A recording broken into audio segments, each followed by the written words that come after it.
గోదావరి తీరాన ఉన్న ఒక చిన్న పల్లెటూరులో మాధవ్ కావ్య దంపతులు నివసించేవారు. మాధవ్ ఒక సాధారణ రైతు, కానీ అతని కళ్ళల్లో తన భార్యను ఉన్నత స్థానంలో చూడాలనే గొప్ప కల ఉండేది. కావ్యకు చదువుకోవాలని ఆశ ఉన్నా పెళ్లి తర్వాత ఆ బాధ్యతలను మాధవ్ భుజాన వేసుకున్నాడు. పగలు పొలంలో కష్టపడితే రాత్రిపూట దీపం వెలుతురులో కావ్యకు పాఠాలు చెప్పేవాడు. నువ్వు కష్టపడితేనే మన భవిష్యత్తు మారుతుంది కావ్య అని అతను ఎప్పుడూ నూరిపోసేవాడు. మాధవ్ తనకున్న 2 ఎకరాల పొలాన్ని కూడా తాకట్టు పెట్టి కావ్య చదువుకు కావలసిన ఖర్చులన్నీ సమకూర్చాడు. వారిద్దరి చిన్నారి కుమారుడు చింటూ ఆ ప్రేమను చూస్తూ అల్లారుముద్దుగా పెరుగుతున్నాడు. కావ్య కళ్ళల్లో కూడా తన భర్త కష్టానికి ప్రతిఫలం ఇవ్వాలనే తపన మొదలైంది. ఏ కష్టం వచ్చినా మాధవ్ చిరునవ్వుతో దాటవేస్తూ తన భార్యను రాణిలా చూడాలని ఆరాటపడేవాడు. అక్షరాల వెనుక దాగి ఉన్న వారి ఇద్దరి కన్నీళ్లు, కష్టాలు చివరకు పండిన పంటల్లా ఫలితాన్ని ఇచ్చాయి.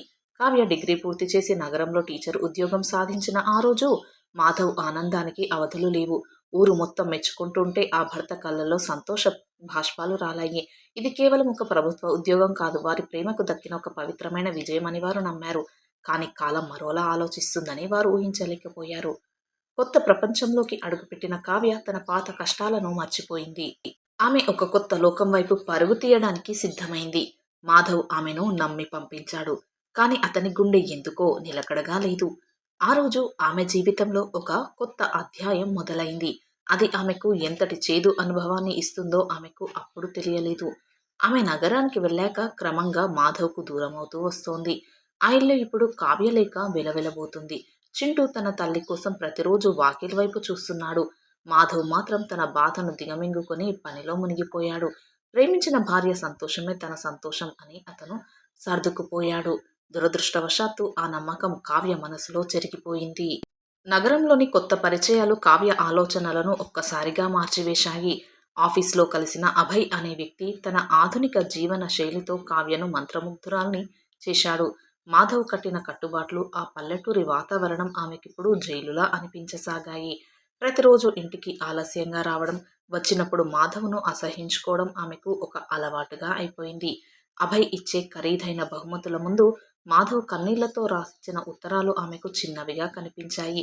చింటూ తన తల్లి ప్రేమ కోసం పరితపిస్తుంటే కావ్య మాత్రం తన భవిష్యత్తును అభయ్తో ఊహించుకుంది. మాధవ్ ఎంతో ఆవేదన పడ్డాడు. తన ప్రవర్తనను మార్చుకోమని ఎన్నోసార్లు బ్రతిమిలాడాడు. కానీ కావ్య కళ్ళల్లో ఇప్పుడు కృతజ్ఞత లేదు.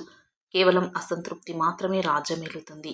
ఒకరోజు రాత్రి మాధవ్ వడ్డించిన భోజనాన్ని కావ్య విసిరికొట్టి తన యొక్క నిర్ణయాన్ని ప్రకటించింది. నాకు ఈ దరిద్రపు బ్రతుకు వద్దు. నేను నా స్థాయికి తగ్గ మనిషితో వెళ్ళిపోతాను అని ఆమె నిష్కర్షగా చెప్పేసింది. ఆ మాటలు మాధవ్ గుండెల్లో ఒక బాకులా దిగింది. చేతిలో ఉన్న నీళ్ల గ్లాసు కింద పడి పగిలిపోయింది. చింటూను కూడా తనతోనే తీసుకువెళ్తానని ఆమె చెప్పినప్పుడు మాధవ్ కన్నీరు మున్నీరయ్యాడు. అతను ఆపడానికి ప్రయత్నించిన కావ్య వెనక్కి తిరిగి చూడకుండా ఆ ఇంటిని వీడిపోయింది. ఆ ఇల్లు ఒక్కసారిగా నిర్మానుష్యంగా మారిపోయి మాధవ్ ఒంటరితనంతో మిగిలిపోయాడు. తన కష్టాన్ని, తన జీవితాన్ని ఆమెతో పాటు తీసుకెళ్లిందని అతను అర్థం చేసుకున్నాడు. కన్నీళ్లతో తడిసిన ఆ రాత్రి మాధవ్కు నిద్ర కరువైంది. తన భార్య ఎందుకు ఇంతగా మారిపోయిందో అతనికి అర్థం కాలేదు. చింటూ ఏడుపు ఆ ఇంట్లో మారుమ్రోగుతూ అందరినీ కలిసివేసింది. తండ్రిగా తన బాధ్యతలను ఎలా నెరవేర్చాలో అతనికి దిక్కుతోచలేదు. కావ్య వెళ్ళిపోయిన ఆ క్షణం నుండి మాధవ్ మౌనంలోకి జారిపోయాడు. ఊరి జనం ఆమెను విమర్శిస్తున్నా మాధవ్ మాత్రం ఎవరిని ఏమీ అనలేదు. తన ప్రేమలో ఏదో లోపముందేమో అని అతనే బాధపడ్డాడు. ఆ రోజు నుండి మాధవ్ జీవితం ఒక శూన్యంలోకి ప్రవేశించింది. కావ్య వెళ్లిన దారివైపు అతను రోజూ నిరీక్షిస్తూనే ఉన్నాడు. కాలం గడుస్తున్నా ఆ గాయం మానలేదు. అభయ్తో కొత్త జీవితాన్ని ప్రారంభించిన కావ్యకు కొంతకాలానికే నిజం తెలిసొచ్చింది. అది ప్రేమ కాదు, కేవలం క్షణికమైన ఆకర్షణ మాత్రమేనని అర్థం కావడానికి ఎక్కువ సమయం పట్టలేదు. అభయ్ తన అసలు రంగును బయటపెట్టాడు. డబ్బు కోసం ఆమెను వేధించడం మొదలుపెట్టాడు. రోజు గొడవలు, తాగొచ్చు చేసే రచ్చ కావ్య జీవితాన్ని నరకప్రాయం చేశాయి.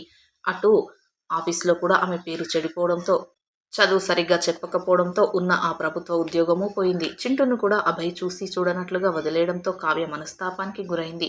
తన స్వార్థం కోసం ఎవరిని వదిలిందో ఇప్పుడు వాళ్ళనే గుర్తుకు చేసుకుంటూ రోజూ కన్నీరు పెట్టుకుంటుంది. ఒకరోజు అభయ్ కావ్యను బయటకు గెంటేసి నాకు నీ అవసరం లేదు అని తెగేసి చెప్పాడు. ఇప్పుడు కావ్య దగ్గర చిల్లిగవ్వ లేదు, ఉండడానికి చోటు లేదు. కనీసం ఆదరించే మనసు కూడా లేదు. వర్షంలో తడుస్తూ ఆ వీధిలో ఒంటరిగా నిలబడి మాధవ్ ప్రేమను తలుచుకుంది. తాను చేసిన తప్పు ఎంత పెద్దదో, తన భర్త ఎంతటి దైవమో ఆమెకు స్పష్టంగా తెలిసింది. తన కొడుకు చింటూ కళ్ళలో ఉన్న భయం, ఆకలి ఆమె గుండెలను పిండేసింది. ఏ ఆశతో ఇంటిని వదిలిందో ఆ ఆశ ఇప్పుడు శూన్యమైందని అర్థమైంది. సమాజం ఆమెను అసహించుకుంటుంటే భరించగలదు.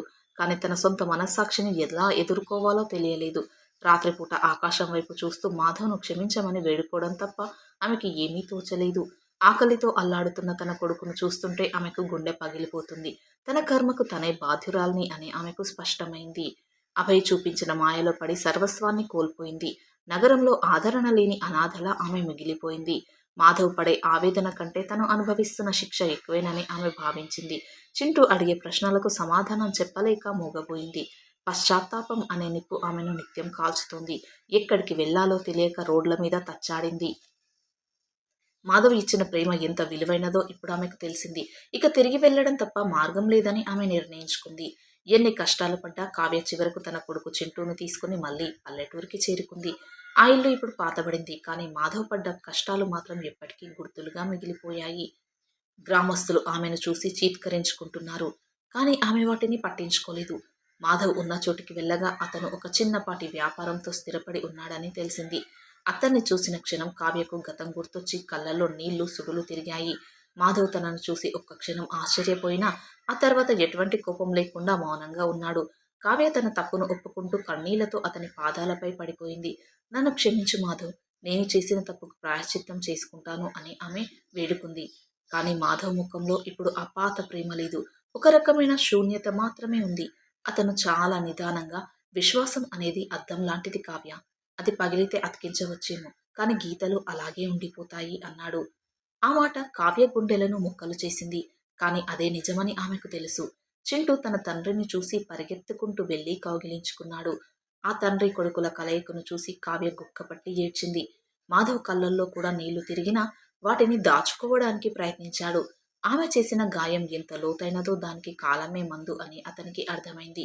మాధవ్ ఆమెను ఇంట్లోకి రానిచ్చాడు. కానీ పాత బంధం మాత్రం రాలేదు. ఆమె ఒక అతిథిగా ఆ ఇంట్లో ఉండడం మొదలుపెట్టింది. చింటూను దగ్గరికి తీసుకున్న మాధవ్ ముఖంలో మొదటిసారి చిరునవ్వు చూసింది. కావ్యకు మాత్రం తన స్థానం ఏంటో అప్పుడే అర్థమైంది. గతం ఇక ఎప్పటికీ తిరిగి రాదని గ్రహించింది. మాధవ్ తనను దూరం పెడుతున్నా అతను చేసే మంచిని చూసి ఆమె మురిసిపోయింది. గ్రామస్తుల మాటలను తలదించుకొని భరించింది. ఆమెకు కావాల్సింది ఇప్పుడు క్షమాపణ మాత్రమే. ఆ ఇంట్లో ఆమె ఒక సేవకురాలిలాగా తన పనులను చేసుకుంది. మాధవ్ మనసు మార్చుకోడని ఆమెకు అప్పుడే తెలిసింది. కావ్య ఇప్పుడు తన పాత తప్పులను సరిదిద్దుకుంటూ తన కొడుకును మంచిగా పెంచడంపై దృష్టి పెట్టింది.